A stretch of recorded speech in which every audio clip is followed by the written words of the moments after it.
Hey friends, good morning. Today is 15th of March 2021 and I thought it's a good day to begin with a new topic of network systems on a survey spread. Basically, there are three types of computer systems found on a survey spread. One is standalone, which is rather rare to find nowadays. The other is the peer-to-peer network and the server-based network. The peer-to-peer network is basically the one sharing the peripherals like printer between various workstations. However, the local area network involves a number of workstations connected together through a network to a dedicated server.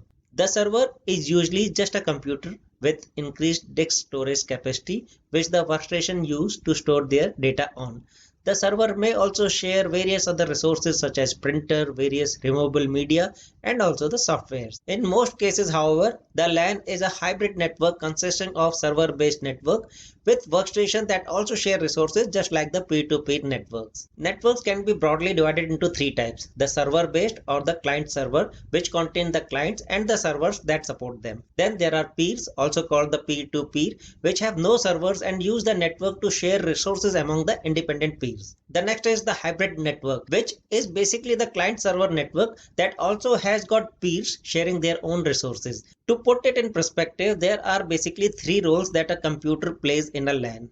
The first is that of a client, which uses but does not provide the network resources. The peers, which use and also provide the network resources. And finally, the servers, which basically are to provide the network resources and also the security. Server-based networks are organized in what is called the domain. Domains are basically a collection of networks and clients that share the security. Servers called domain controllers control the domain security and the login information.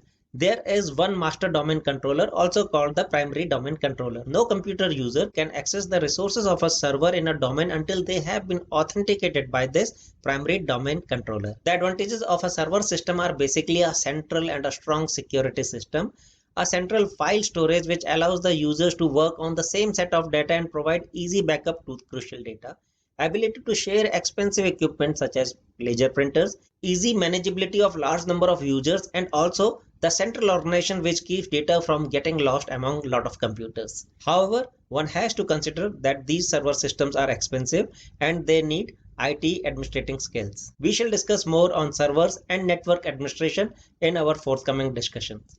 Hope this was interesting and maybe a bit insightful too. Take care. We'll see you around.